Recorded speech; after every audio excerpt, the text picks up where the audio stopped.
नासिक जिले के येवला शहर में स्थित प्राचीन श्री काल भैरवनाथ मंदिर में श्रद्धा और भक्तिभाव के माहौल में काल भैरवनाथ जयंती का भव्य आयोजन किया गया। पूरे मंदिर परिसर में भक्ति का वातावरण देखते ही बन रहा था। जयंती के उपलक्ष्य में सुबह सुबेरे काकड़ आरती के साथ कार्यक्रमों की शुरुआत की गई। इसके बाद दिन भर मंदिर में पूजा अर्चना, अभिषेक, भजन कीर्तन और प्रसाद वितरण जैसे धार्मिक कार्यक्रम आयोजित किए गए। इस मौके पर विधायक पंकज भुजबल विशेष अतिथि के रूप में उपस्थित रहे। उन्होंने श्री काल भैरवनाथ के दर्शन लेकर पूजा अर्चना की और श्रद्धालुओं से संवाद भी साधा। भुजबल ने सभी भक्तों को काल भैरवनाथ जयंती की हार्दिक शुभकामनाएं भी दी। सुबह से ही मंदिर परिसर में श्रद्धालुओं की भारी भीड़ उमड़ पड़ी थी। आसपास के गांव में भी बड़ी संख्या में भक्तगण दर्शन के लिए येवला पहुंचे। मंदिर प्रशासन और स्वयंसेवक मंडलों की ओर से भक्तों की सुविधा के लिए विशेष व्यवस्था कराई गई थी।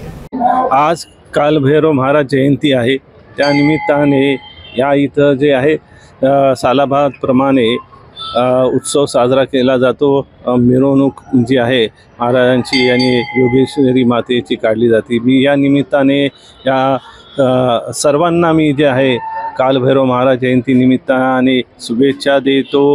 भुजबळ साहेबांच्या तर्फे सुद्धा मी सर्वांना शुभेच्छा देतो। आणि सालाबादप्रमाणे ह्या इथं हे मंडळ जे आहे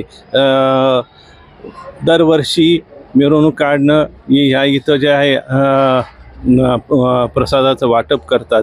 अशा चांगल्या गोष्टी ह्या इथं ते सातत्याने करत आलेल्या आहेत। तर त्या निमित्ताने सुद्धा त्यांना शुभेच्छा देतो। श्री काल भैरवनाथ जयंती निमित्ताने राऊत समाजाच्या वतीने सालाबादप्रमाणे याही वर्षी मोठ्या उत्साहाने, मोठ्या आनंदाने सर्वांच्या सहकार्यातून भैरवनाथ संस्थान यांच्या वतीनं काल भैरवनाथ जयंती उत्सव मोठ्या उत्साहाने साजरा करण्यात येत आहे। त्याची रूपरेषा अशा प्रकारे सकाळी 6 वाजता श्रींचा अभिषेक झाला। त्यानंतर 10 वाजता सत्तरांची महापूजा आयोजित केलेली आहे। त्यानंतर आता 12 वाजता श्रींची पालखीची मिरवणूक गावातून निघणार आहे आणि गावातून पालखीची मिरवणूक झाल्यानंतर तिचे 1 वाजता या मंदिरामध्ये विसर्जन होतं। त्यानंतर महाप्रसाद आयोजित केला जातो आणि ह्या महाप्रसादाला गावातील सर्व भाविक भक्त या ठिकाणी मोठ्या संख्येने हजर होतात आणि ह्या काल भैरवनाथांची दर्शन घेऊन सनी त्यांची कृपा प्राप्त करतात।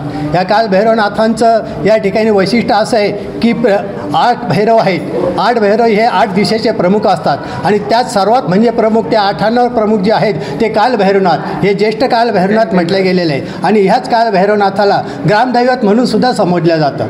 आणि असं ह्या प्रकारचे जेव्हा येवलवाडी होती तेव्हापासून हे ग्रामदैवत म्हणून सने येवल्यामध्ये यांची प्रसिद्धी आहे आणि मोठं जागृत देवस्थान आहे। आणि ह्या जागृत देवस्थानचे सर्व उत्सव हा राऊत समाजाच्या वतीनं सर्व बंधू भागवांच्या सहकार्याने दर सालाबादप्रमाणे यावर्षी केला जातो आणि तोही यावर्षी आम्ही मोठ्या उत्साहाने साजरा केलेला आहे। त्या ठिकाणी बाहेरगावचे सुद्धा समाज बांधव उपस्थित राहतात आणि ते सुद्धा याच्यामध्ये सहभाग घेऊन सनी आनंद लुटतात।